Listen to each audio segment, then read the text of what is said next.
ವಿದ್ಯಾರ್ಥಿಗಳೇ ಪ್ರಯತ್ನ ಮಾಡ್ರಿ ಉತ್ತರ ಬಂದದನ್ನು ನೋಡ್ರಿ. ನಿಮ್ಗೆ ಒಂದೊಂದೇ ಗಣಿತ ಬರ್ತಾವ, ನಾಳೆ ಕ್ವಶನ್ ಪೇಪರ್ ಆಗಿ ಬರ್ತಾವ. ನಿಮಗೆ ಹುಷಾರ್ಲಿ, ಈಗ ಇದನ್ನು ಹೆಚ್ಚು ಕಾಳಜಿ ತೊಗೊಂಡು ಅಭ್ಯಾಸ ಮಾಡ್ಬೇಕು. ಇದನ್ನು ಒಂದೊಂದೇ ಗಣಿತ ಬಿದ್ದಾವ ಅಂತಂದ್ರೆ ನಾಳೆ ನಿಮಗೆ ಟೆಲಿಗ್ರಾಮ್ ಕ್ಲಾಸ್ನೊಳಗೆ ಕ್ವಶನ್ ಪೇಪರ್ ಆಗ್ತದೆ. ಅದು ಸೀರಿಯಲ್ ನಂಬರ್ ಬರ್ತದೆ. ಈ ಕ್ವಶನ್ ನಂಬರ್ ಏನೂ ಸಂಬಂಧ ಬರೋದಿಲ್ಲ ನಿಮಗೆ. ಇದು ಈ ನಂಬರ್ ಏನೂ ಸಂಬಂಧ ಇರಂಗಿಲ್ಲ. ನಿಮಗಿದು ನಾಳೆ ಪೇಪರ್ ತೊಗೊಳಗಿದು ಬಂದುಬಿಡ್ತದೆ. ಅವಾಗ ಏನು ಮಾಡ್ತೀರಿ? ಈಗ ಲಕ್ಷ ಕೊಟ್ಟು ನೋಡ್ರಿ, ಚೆನ್ನಾಗಿ ಮಾಡಿರಿ. ಮಾಡೋದಾಗ್ಯದಲ್ಲ. ವಿಡಿಯೋ ಆನ್ ಮಾಡಿರಿ, ನೋಡ್ರಿ. ಈಗ ಸದ್ಯ ಏನು ಮಾಡಬೇಕು? ಈ ದುಂಡು ಕೌಂಸ್ ತೆಗಿಬೇಕು. ಇದನ್ನು ತಕ್ಕೋರಿ. ಅಂಕಿ ಬದಲಾವಣೆ ಅಲ್ಲ, ಚಿನ್ನ ಬದಲಾವಣೆ ಮಾಡೋದು. ಓಕೆ. 4 ಮೈನಸ್ ಚೌಕಾಂಶ 2.6 ಮೈನಸ್ ಪುಷ್ಪಾವರಣ 3.8 ಮೈನಸ್ ಉಂಡೆ ಪ್ಲಸ್ ಮೈನಸ್ 1.3 ಮೈನಸ್ ಉಂಡೆ ಮೈನಸ್ ಪ್ಲಸ್ 2.5. ಇದು ಕೌಂಸ್ ಬಿಟ್ಟು ಹೊರಗದ ಅಂದ್ರೆ ಅದನ್ನು 1.2 ಇಟ್ಟುಕೊಂಡು ಬಿಡ್ರಿ. ನೋಡ್ರಿ, ಈಗ ಇದಕ್ಕೆ ಬದಲಾವಣೆ ಹಚ್ಕೋರಿ.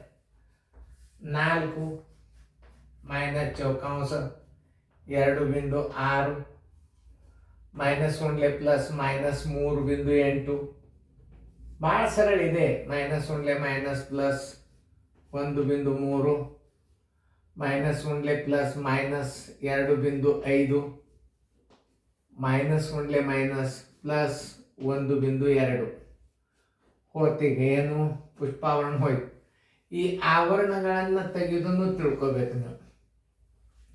ಈಗ ಇದನ್ನು ತೆಗಿಬೇಕು ನೀವು.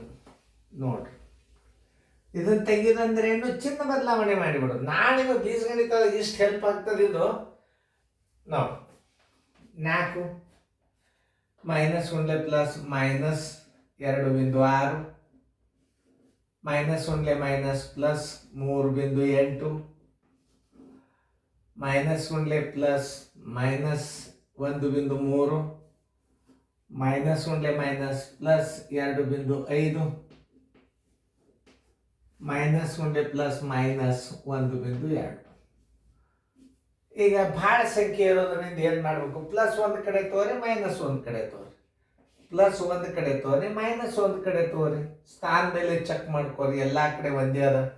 ಹಾಕೋರಿ ಇದನ್ನು 4.0. ಇದು ಮೈನಸ್ 2.6. ಒಟ್ಟ ತಪ್ಪಂಗಿಲ್ಲ ನೋಡಿ ನನ್ನ ಪದ್ಧತಿ. 3.8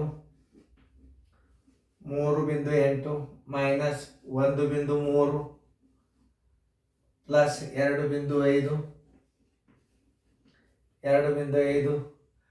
1.2 ನೋಡಿ. 1 2 3 4 5 6 3 3 6 ಕೂಡಿಸ್ರಿ.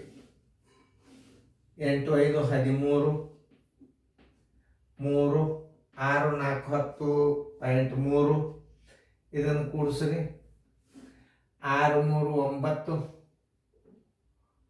11 5 3 1 2 5. ಇದೆಷ್ಟು? 1 6 3 9 1 10 11 3 1 2 5. ನೋಡಿ, 10.3 minus 5.1 is equal to 2. 10 5 answer is equal to 5.2. ನಿಮ್ದು ಉತ್ತರ ಇಷ್ಟ ಬಂದೈತೆ ಕರೆಕ್ಟ್ ಹಾಕೊಡ್ರಿ. ನೋಡ್ರಿ ಹೆಂಗೆ ಪದ್ಧತಿ. ಯಾಕಂದ್ರೆ ಹಿಂಗೆ ದೊಡ್ಡ ಬಂದಾಗ ಹೆಂಗೆ ಮಾಡಬೇಕು ಗಣಿತಗಳು ನೋಡ್ರಿ. ಈಗ ಹಂಗೆ ಎಲ್ಲ ಈ ಪದ್ಧತಿ ಅಂದರೆ ಚಂದಂಗೆ ನೋಡಿಕೊಂಡು ಇನ್ನೊಂದು 2 3 4 ಗಣಿತ ಬರ್ತಾವ. ಭಾಳ ದೊಡ್ಡ ಬರ್ತಾವ. ಇವತ್ತೊಂದು ರೂಢಿ ಮಾಡಿಕೊಡ್ರಿ. ದೊಡ್ಡ ಭಾಳ ಅಂದ್ರೆ ಭಾಳ ನೀವು ಶಾಣ್ಯರಾಗ್ತೀರಿ.